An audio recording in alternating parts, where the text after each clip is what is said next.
Inanna was one of the strongest gods of the Kengir pantheon. Her twin brother Utu was the sun. Her father, Sin, was the moon. Her mother, Ningal, was Sin's attendant. Her older sister, Ereshkigal, was the goddess of Kur, the underworld, and Inanna had two different titles, goddess of love and goddess of war. Being the goddess of love, one of Inanna's many treasures she collected was rings. Whenever a spouse cheated, Inanna would take their wedding ring, which was easy to do when cheaters tend to remove their rings just before they cheat. And with Inanna possessing the ring, usually they would give up anything to get the ring back. From kings to peasants, from heroes to monsters, few wanted to explain why they lost a ring that symbolized never-ending love.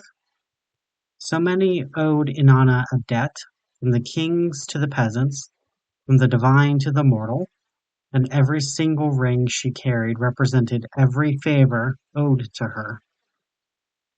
Being the goddess of war, one of Inanna's many triumphs was her many victories over other gods, both grand in the battlefield and subtle in their lives. Whether it was driving back the Argivian gods west, or failing to anticipate that their brother would always be on her back while the battle was fought, or if it was her inspiring entire clans, tribes, and nations to take to the sea and wipe out Kemet. She was well known for her massive battles, and what she was less well known for was her subtle victories over gods, such as whispering to an archer's apprentice where he could find immortality, and if that just so happens to separate a divine archer from his true love, well, Inanna would sleep well while a goddess mourns with her jade rabbit.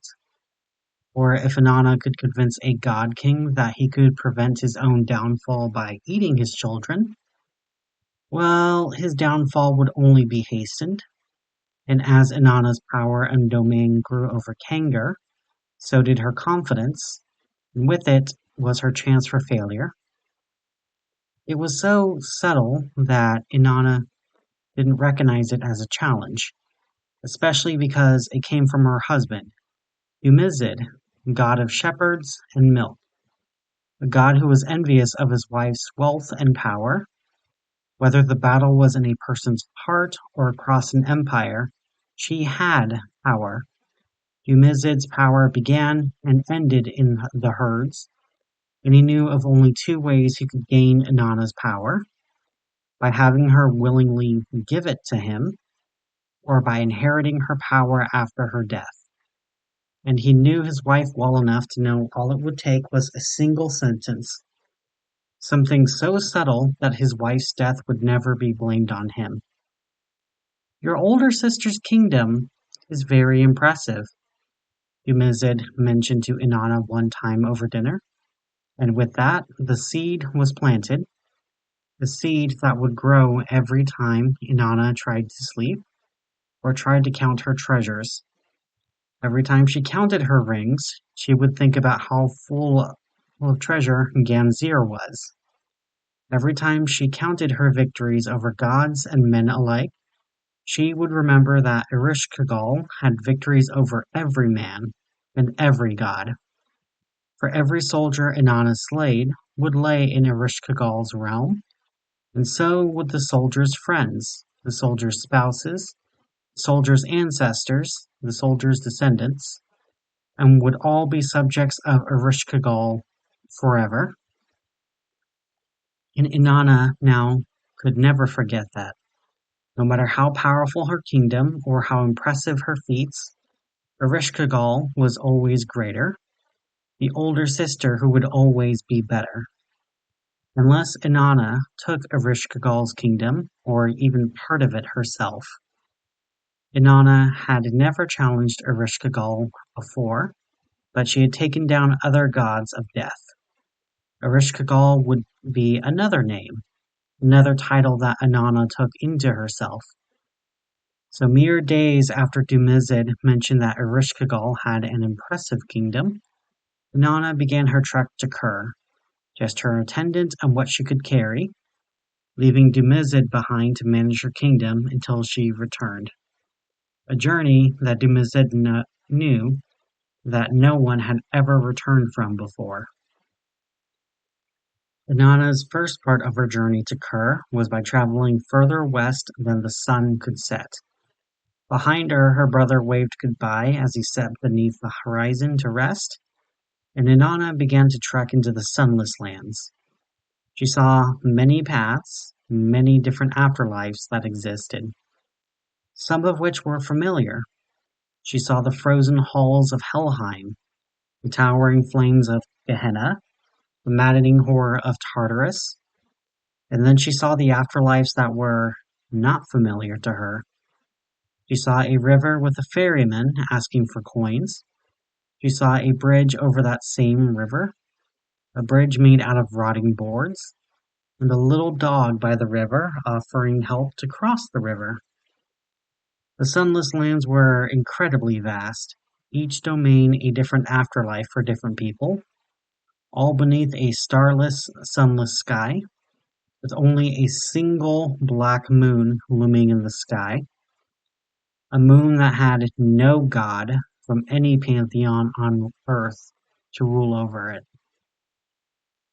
a moon that had something behind it, something that even Inanna was careful not to look at for too long. As Inanna wandered, she eventually found Kur, a vast desert below the ground, only a single tunnel that Inanna could follow, a trail that Inanna's attendant dared not to follow. Her attendant was told if she does not return in 3 days to rescue her. Before Inanna traveled down the trail, her attendant told her the rules for traveling through Kur safely. Do not steal from the dead, whether it is food, clothes, feathers, or even gold. The dead do not own much, and they will follow you as long as it takes to get their property back. Every gate of Kur has a price to open it. Leave one of your clothing or something you carry to each gate guardian. If you cannot pay the price, the gates will not open. Do not eat any food from Kur. Do not drink any fluids from Kur. Do not have sex with anyone from Kur. If you carry any part of Kur with you when you leave, Kur will follow. You are Rule 4. You are in Ereshkigal's domain. You follow her rule and the rules of Ganzir, the palace, while here. Just like how on Earth you follow the rules of heaven. Keeping these rules in mind, Inanna traveled through the outermost wasteland of Kur, the graveless graveyard, a freezing cold place that instead of sand, there was ash. Not just ash on the ground, but as far as Inanna could tell, the ground was entirely made out of ash. Every step Inanna made with bare feet, blood pooled beneath each step. Out here, before the first gate, was where all the dead who died with no clothes were stuck. No funerary gowns, no death shrouds, not even a blanket to give to the gate guardians. This is where those who died in fires, who died in the wild torn apart by animals, or those who died with no possessions on their body, forever trapped outside the gates of Kur, unable to enter the afterlife. Here they would be ground into dust, their death rattles forming the cold breeze around Inanna as she stepped towards the gates of the first hell of Kur. The walls were made of polished marble, miles tall enough to reach the distant roof of the cave that Kur sat in. Near the gates, Inanna could see the many souls desperate to get in, souls clutching at their possessions to give to the gatekeeper, infants clutching to their blankets, or beggars clutching onto their rags, and even the royals clutched onto their jewelry. Inanna did not care, though. She was a goddess. She was a conqueror, She was a queen, she was a princess. She did not wait in lines alongside the poor mortals who chose to die. She marched up to the gate, sealed behind mighty bolts, and Inanna pounded on the gates. Let me into the kingdom of Kur. Let me into the palace of Ganzir. I am the goddess of war, and I will not be denied. Let me inside, or I will tear these doors down, and let all of the hungry dead out of Kur to devour the living, and the dead will outnumber the living. Nana threatened, and behind the gate a voice called back. What business do you have in Ganzir?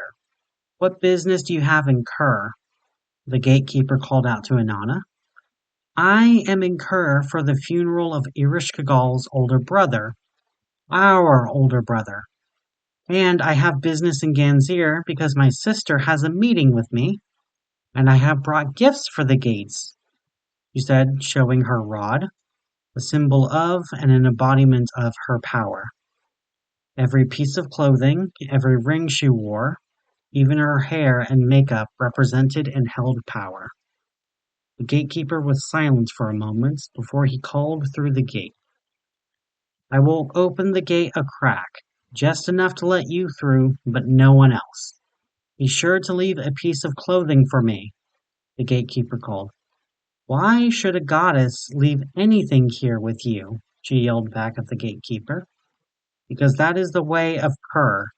You have to leave something of yourself behind to move forward, the gatekeeper said as Inanna sighed, and she offered her rod forward, an iron core staff covered in lapis lazuli.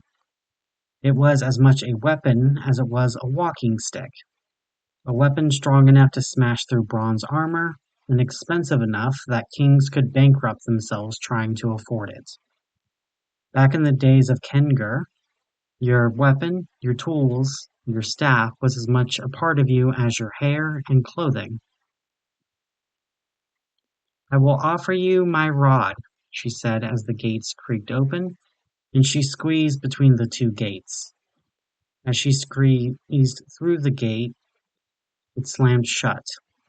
Before her stood the gatekeeper, one of the many Gala of Kur, all servants of Ereshkigal, demons who resembled people, but unlike people, they did not hunger, they did not thirst, they did not tire, they did not love, they did not hate. Any children they had were stolen from people. So from a distance, they could resemble people, but up close, there is something uncanny about them, sets them apart from both the mortal and the divine. Your rod, the gatekeeper demanded, as the goddess entered the next area of Kur. She sighed as she handed her rod over and stepped towards the next gates of Kur. In this hell of Kur, it was even colder than the wasteland. This was the frigid fields of Kur, for those who died to the elements, of freezing to death, and of illness in the wild wound up, where they could give up some clothing to move out of the wild wastelands. But here they were freezing and struggled to move forward, unlikely to ever make it out of the frigid fields. There Inanna passed by many frozen children. Many of them were once beggars on the street, trying to sell mere trinkets so they couldn't be arrested for begging. They watched Inanna pass by them, their eyes the only parts able to move. Inanna passed by large frozen groups who huddled together for warmth, only to freeze solid, never dying because they were already dead. Nothing for them to burn, because anyone who carried anything that could burn would move on to the next gate, giving it up for a better hell in Kur. And even if there was a soul kind or heroic enough to burn something of theirs, it would not take long for the fire to fade and for them to freeze again. If Inanna cared about the fates of those in the frigid fields, it did not show it as she continued the next gate. At the next gate, those who still had clothing to keep themselves warm huddled near the gate, as this gate was also sealed shut, while the desperate, damned dead pleaded for mercy from the gatekeeper, a demon. Inanna did not care. She slammed her fist against the gate and demanded to be let in. There was silence for a second before the gate cracked open and Inanna stepped through, leaving the freezing dead behind to wait for the next time the gatekeeper would decide to let open the gates. When Inanna stepped through, she glanced toward the gatekeeper, identical to the one before, including the same hand which held out for one of Inanna's clothes. Inanna removed her sword, tied to her waist by a sash that helped tie her skirt and tunic together, leaving her sword with the gatekeeper. A bronze blade that severed hundreds of necks, thousands of hands, and millions of hearts. The sword so soaked in blood that it was now more iron than bronze. The Gala was careful not to touch the blade. Clever demon. Inanna turned from the gatekeeper and saw the next gate further inside as she began to trek towards the gate. Here she passed the cemetery cave. She passed by stalactites that dripped down across the miles to reach the stalagmites on the bottom of the cave.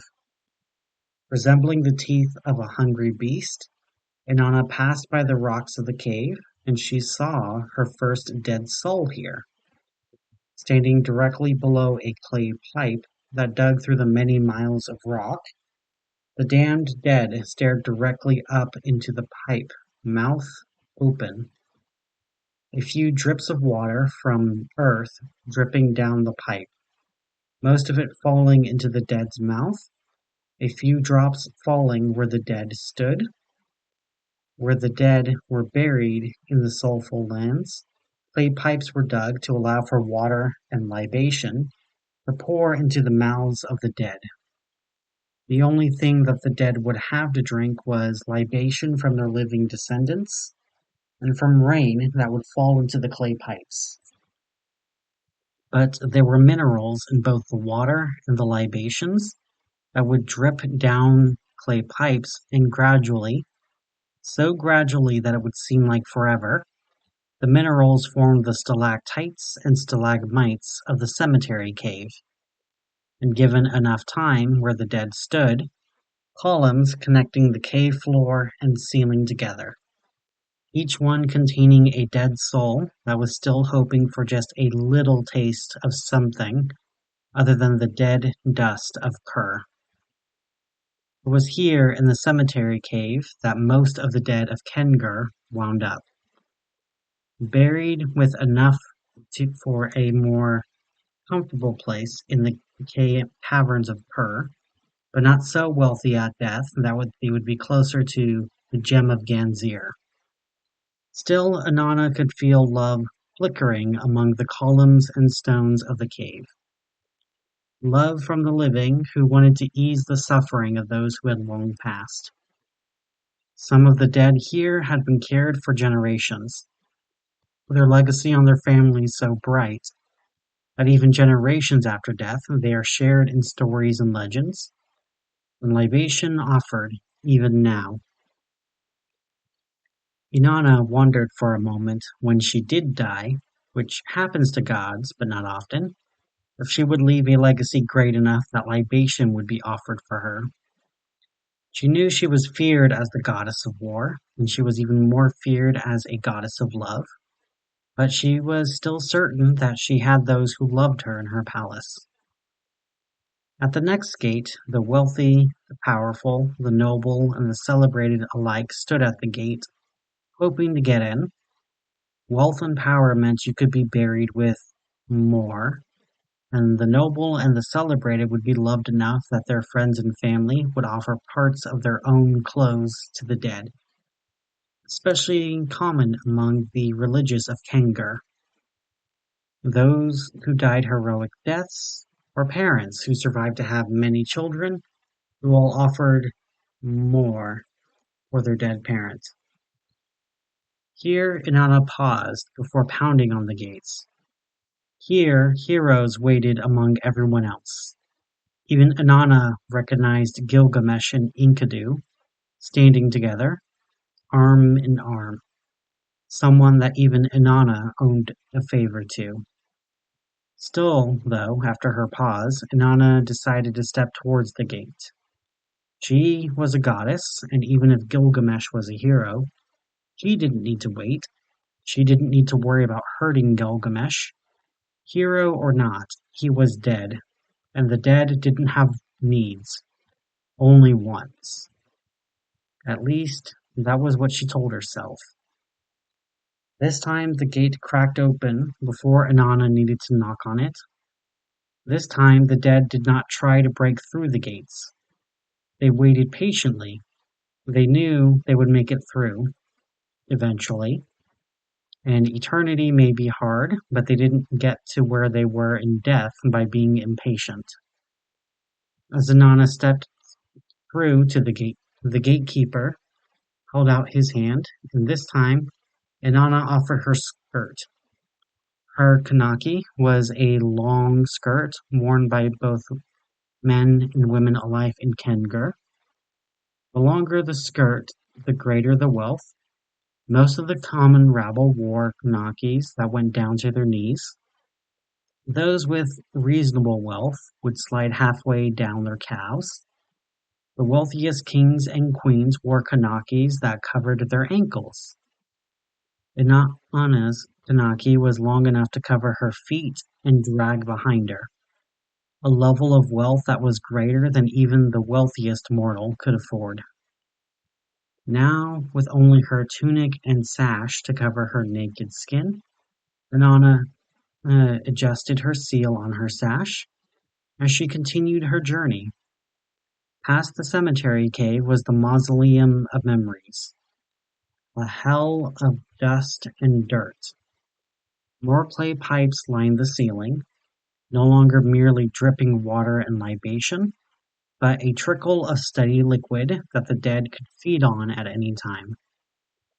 This is where the priests and priestesses of Kengir spent their afterlife. They would take the libation and water from the world above, where they would mix it with the dust to make clay.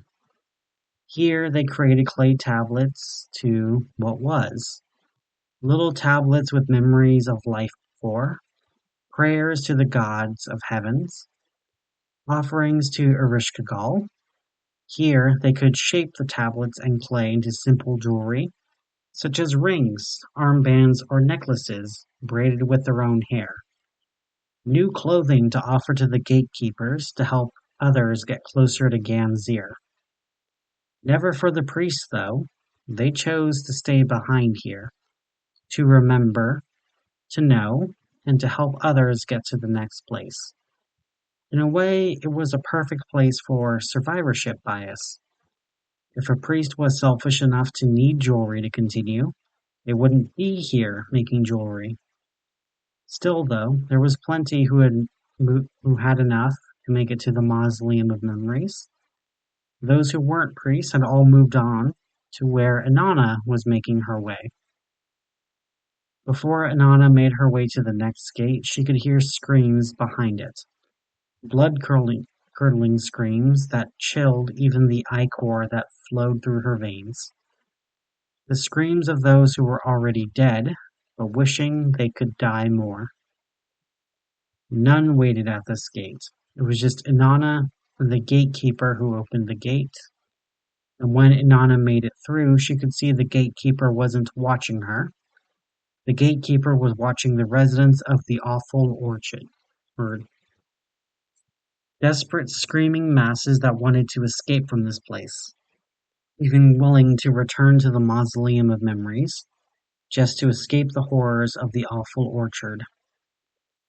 Most places of Kur had no life, just the dead, the damned, and the demon. The awful orchard was not one of these places. Petrified trees stood throughout the cavern, trees older than the earth, with stones so strong it would shatter even iron, trees that still grew, just grew slowly. It was here that the residents of the awful orchard decided a long time ago that they would continue forward by any means necessary. They would strike down at any dead below them, if they carried anything that could be used to continue forward. And while the dead cannot die again in Kur, they could still bleed, and when all you've eaten for blind eternities is dust, blood is sweeter than nectar. Here in the awful orchard, it was rare for the wealthy to continue. They carried a lot, which made them easy targets for those that exist among the stone trees, all desperate to get closer to Ganzir. The theft never helping them get closer, that didn't stop these dead bandits from trying, and trying, and trying again. The stolen items would return to the dead, or the dead would return to their items, leaving the awful orchard a never-ending war zone.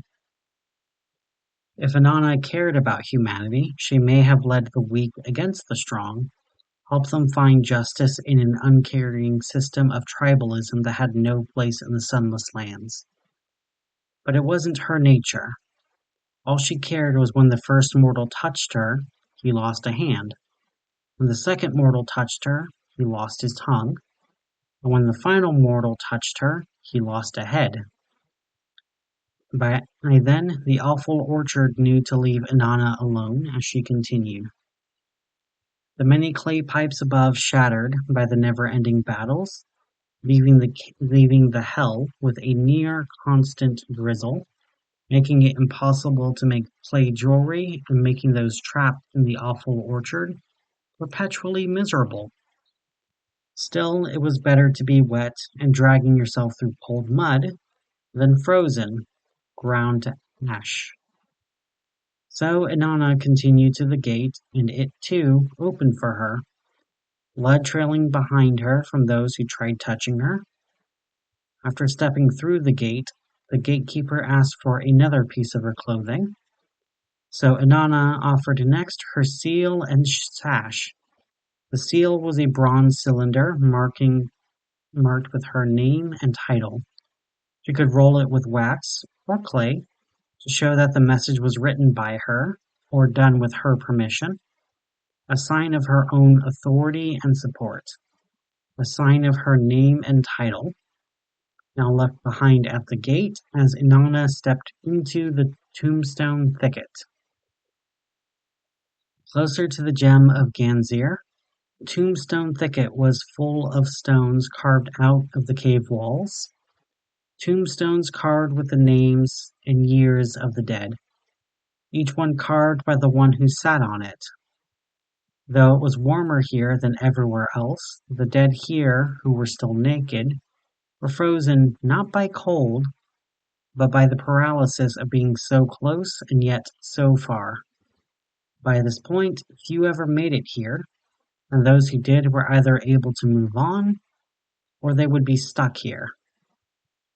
All they had now was their names and memories that they carved into the tombstones, names that gradually, so gradually, ground away by the clay pipes above, and by the gentle breezes of their own breath, pushing dust and sand across the stone. So gentle that even across millennia on Earth, it never would have been noticed.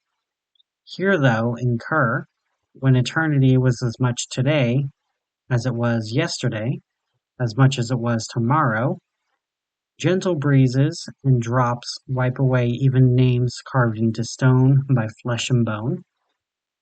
Inanna passed so many shades, who the only thing they had left was a tombstone with nothing written on it.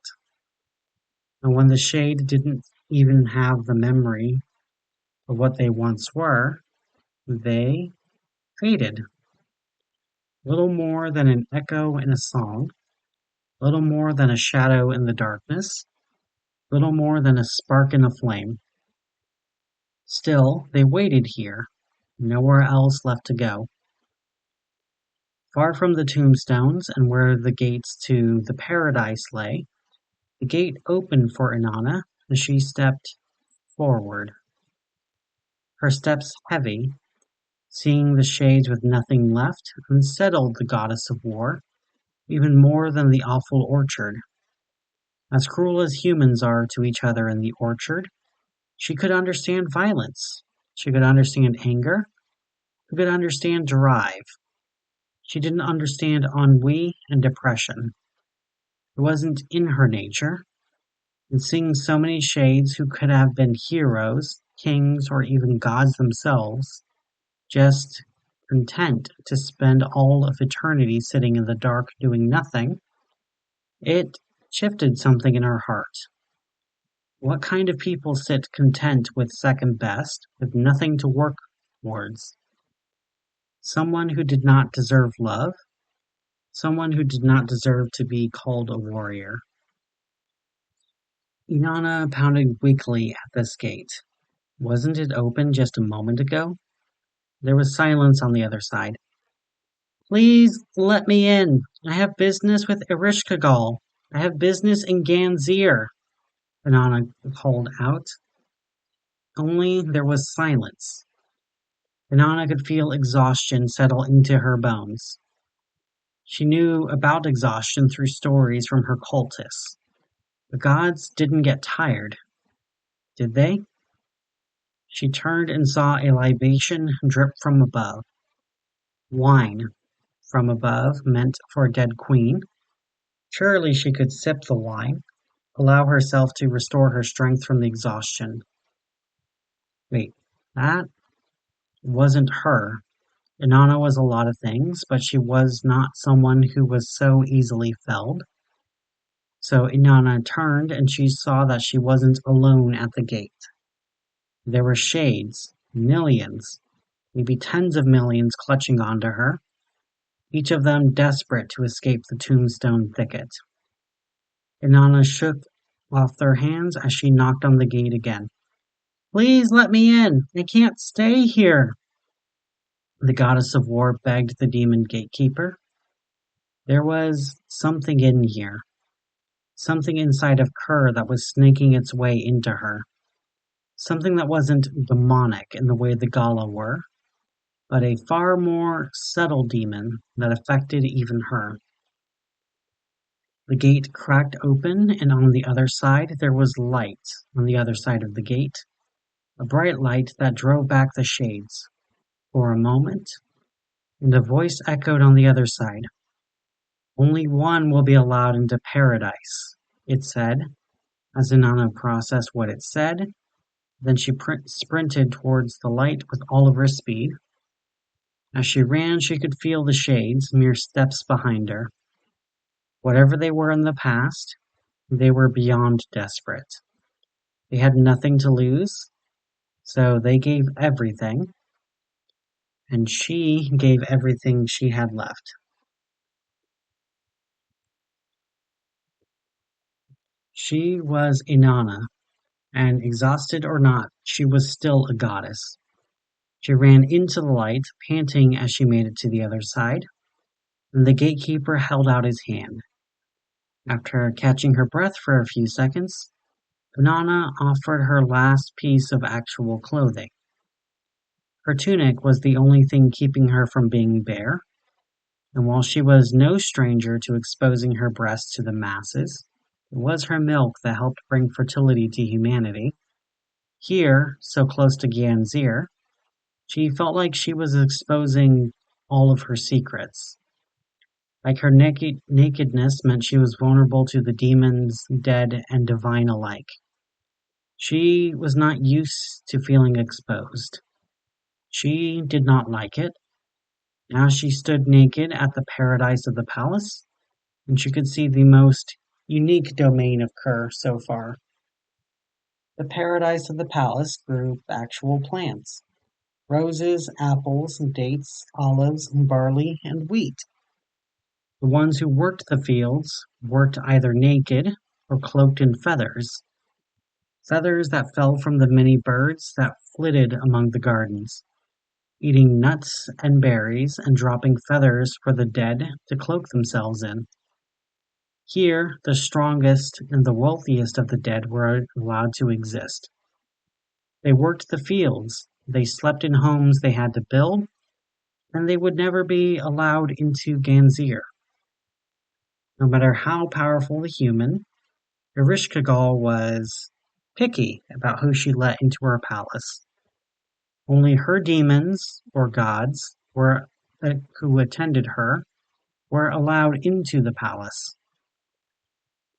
Still though, from the paradise, the dead could see the golden palace walls, not so tall that they reached the roof of the cave.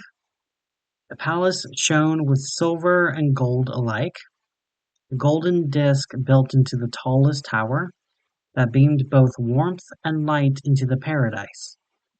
It was for the plants, but still it allowed for those who worked the gardens to enjoy the warmth themselves. Inanna enjoyed the warmth on her bare skin, and she felt an urge to take a nap beneath one of the trees, maybe bite into one of the fruits. She shook off her temptation and made her way to the next gate. This gate was the closest gate yet, mere minutes away. Here, no humans waited to get into Ganzir. There was no point. But they did fill the baskets with their grain, oil, and fruits that were grown and made in the paradise of the palace. The fruits of the dead, made for the goddess in the center of it all. This gate was already open. Divine attendants, slaves of Ganzir, servants of Ereshkigal, but still gods, carried the goods into the palace. Here Inanna stood in line behind Ereshkigal's slaves, dressed in their fine linen and leather from the world above. Golden patterns sewn on their clothes made it clear to Inanna just how exposed she was. When she made it to the gatekeeper, who held out his hand, not even bothering to look at Inanna, all she had left to offer was her crown, made out of golden leaf and as much her laurel as her crown, a mark of her leadership as a general and her leadership as a queen, her last piece of clothing, her last symbol of power. Her hands shook as she reached up to her crown, and she offered the crown with both hands to the demon. The demon took it with ease, and Inanna felt weaker as she walked with unsteady legs towards her sister's throne room. Ganzir was a gem among the dust and decay of Kur. The walls were covered in gold leaf, gemstone, and precious cuneiform in silver. Ereshkigal was wealthy in her domain, and she was not afraid to show it. In her throne room, Ereshkigal sat in one throne, the one on the right, while the equally ornate throne on her left sat empty. Both of the thrones made from gold and silver carved to resemble bone, as further sign of her wealth and power. Above the thrones, among columns that held up mosaics of the night sky, sat 7 masked judges, each mask carved into different grotesque shapes. These figures stood while the queen sat, their clothes simple white tunics and kanakis, offering advice to the queen goddess when asked.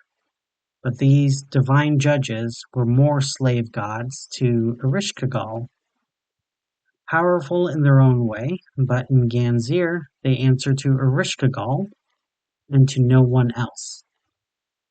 Ereshkigal, on the other hand, looked little how one might expect a goddess to look like. Instead of a tunic and kanaki of Kengir fashion, she wore a long black dress that went up to her shoulders, or at least her left shoulder. Her right shoulder and arm were exposed, but her left arm was covered by the dress's sleeve, her hand covered by equally black gloves.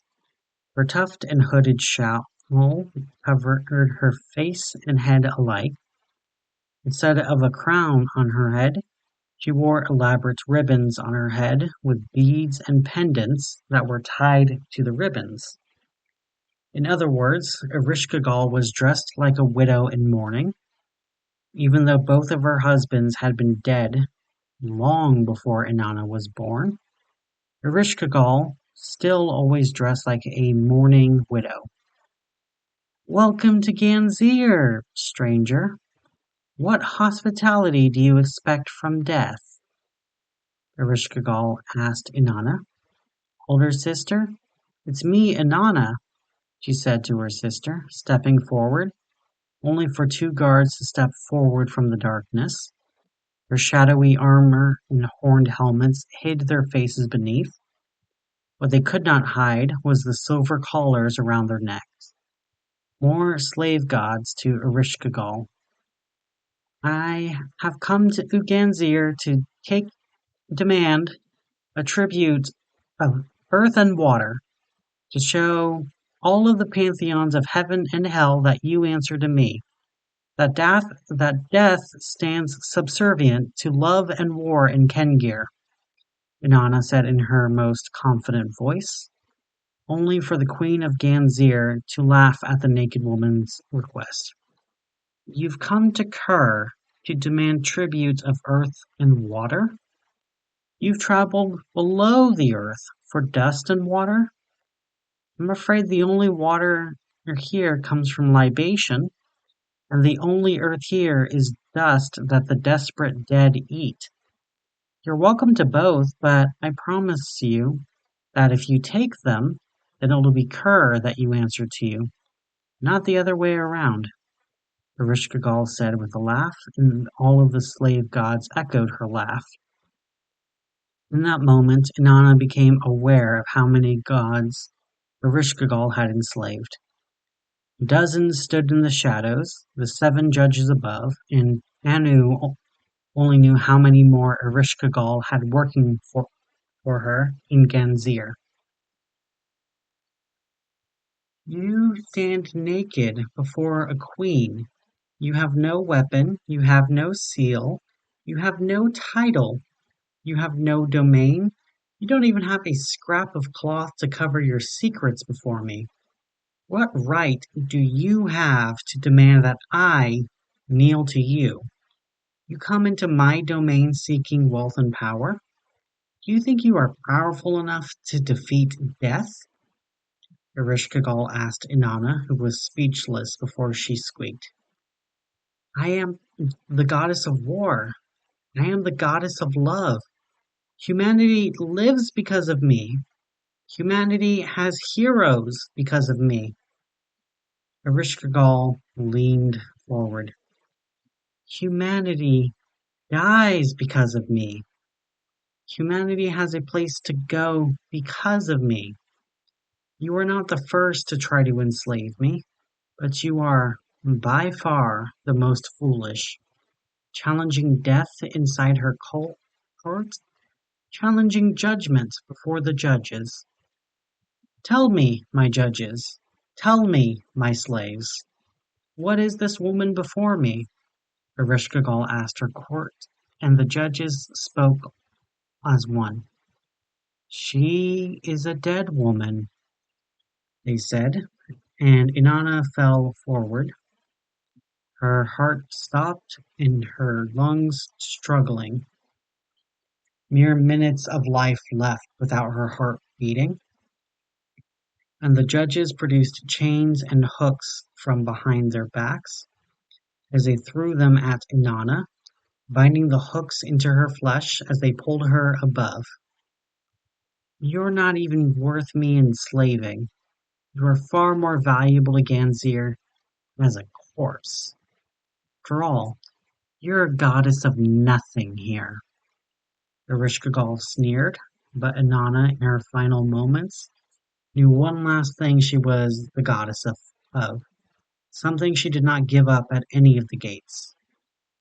"I am still a goddess of women, and as powerful as you are, Queen of Ganzir, goddess of death, my older sister.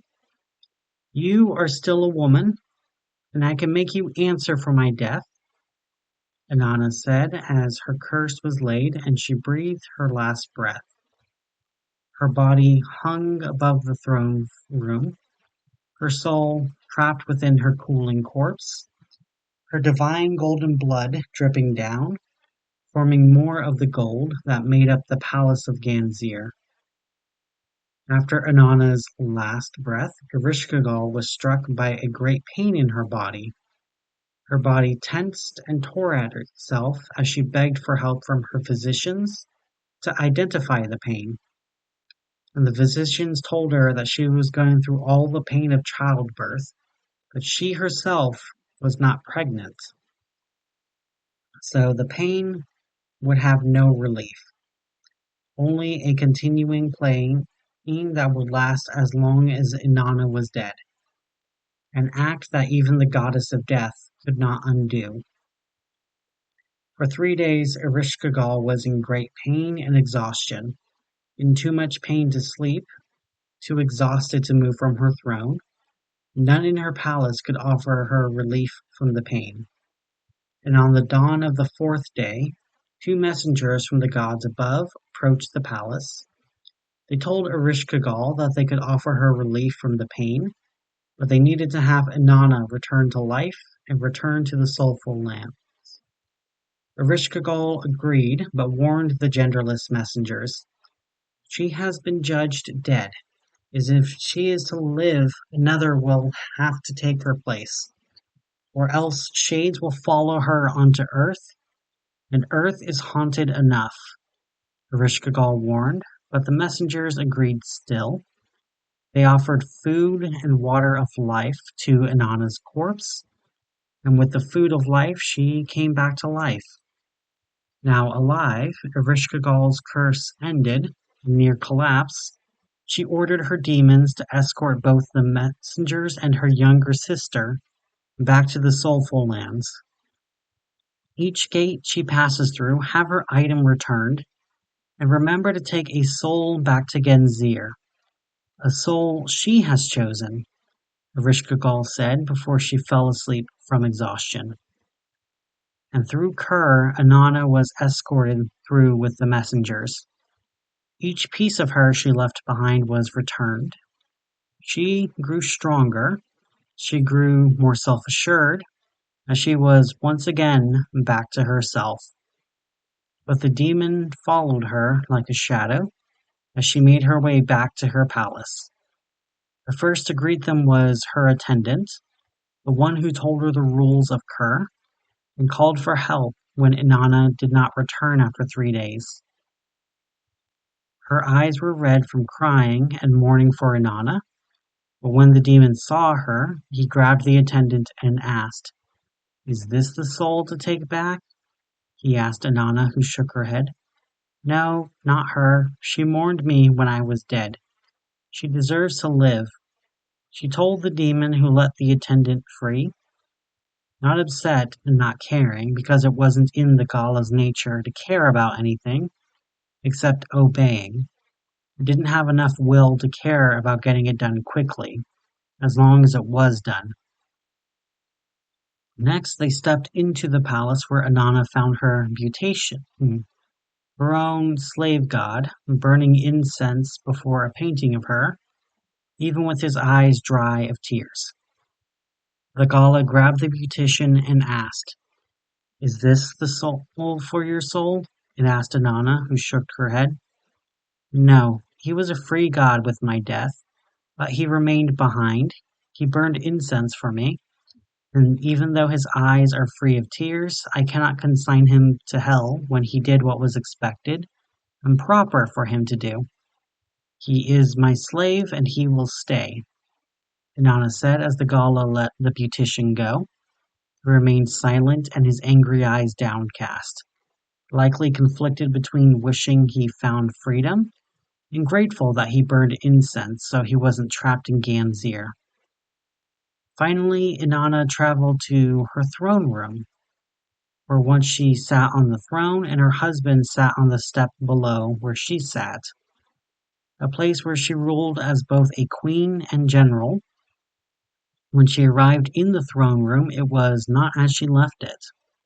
Wine was spilled across the floor, sweets and meats alike were scattered all around the throne room, once a divine and regal place reduced to a mess. And that was before all of the mortal women she saw dancing in the hall, all in varying degrees of undress. But even the most covered of them were so exposed, she would be considered a prostitute on the streets. All mortal women, and on her throne sat her husband, Dumezid, his cock inside of a slave girl who was turned away from him as she bounced up and down on him, both of them too far distracted to notice that the queen of the court had returned. "Is it her soul?" the Gala asked Inanna. "No, not her soul. His," Inanna said, as the Gala leapt forward with all of the speed of the wind, grabbing Dumezid and pulling him out of the slave girl, leaving the human girl sprawled on the floor. Inanna did not care if the girl got out of the way or if she was crushed beneath Inanna's steps. She only had one focus: her naked, cheating husband, his wrist held by Ereshkigal's demon, as Inanna spoke to him. "You didn't mourn me. You didn't try to save me. You didn't even act the way you were supposed to when your wife dies. You were the one who wanted me to head into Kur. You wanted me to die, and you were quick to replace me with a slave girl. But now I have returned. Your soul for mine. You said my sister's kingdom was impressive. Now you will serve in her court," Inanna told Dumezid. Before the Gala dragged the naked god of shepherds to Kur, where he would serve as Ereshkigal's newest slave god. The story of Inanna's descent into the underworld spread among the known world. Many people heard the story and thought the story was a lesson about how dangerous Kur was, about how powerful Ereshkigal was, about the arrogance of endless conquest, or even a warning about the foolishness of trying to conquer death itself. Dumezid's twin sister, Gestiana, heard of her twin brother's fate and offered to take his place for half of the year, and Ereshkigal agreed. So when Gestiana, goddess of spring, was in Kur, the world would cool for autumn and then winter, and when Dumezid leaves Kur, he brings with him many shades who visit the soulful lands for a short time. Shades who get a chance to eat food from the soulful lands, a chance to see their descendants, or to at least see the sun again.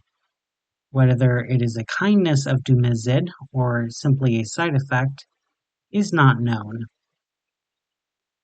One of the hardest parts of sharing a story like this is that you cannot always tell what people will interpret from the story. Some people will hear the story about how even a goddess of war struggles in Kur and assume that they are stronger than her, that they are smarter than her, or that if they had the chance to do the exact same journey as her, that they would make it through Kur with treasure or with Ereshkigal conquered. Ereshkigal's court and domain grew with many souls, both divine and mortal, who thought they were more capable than Inanna. Ereshkigal freely shared these stories, because whether or not a mortal tries to enter Kur, they make their way there eventually. Divine souls, on the other hand, had to enter Kur of their own free will for Ereshkigal to conquer the divine.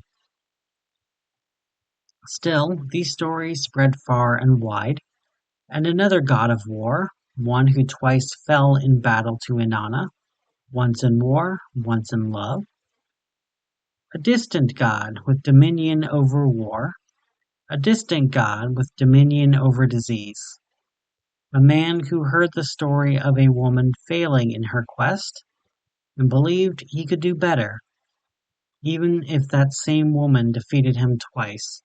He assumed he was better. He had heard Inanna's story, and all he heard from the story is how wealthy Ereshkigal was, and what to expect from the seven hells of Kur. So now, this god of disease would conquer the hells of Kur.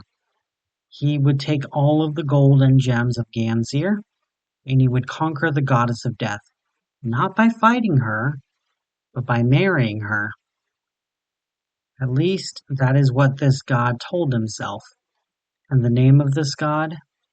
The name of this god of war and disease, who would travel through seven hells to take a bride in the name of conquest and power?